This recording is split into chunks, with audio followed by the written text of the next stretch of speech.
following is a special marine warning from the National Weather Service.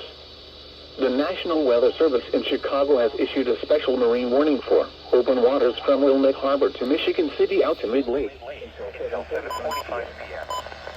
At 6:49 p.m. Strong thunderstorm was located 11 nautical miles northeast of Indiana Harbor, moving northeast at 30 knots.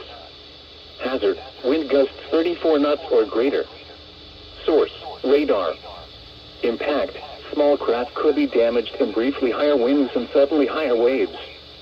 The strong thunderstorm will remain over mainly open waters.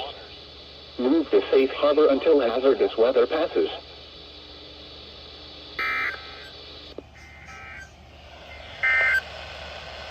The Chicago O'Hare Climate Summary for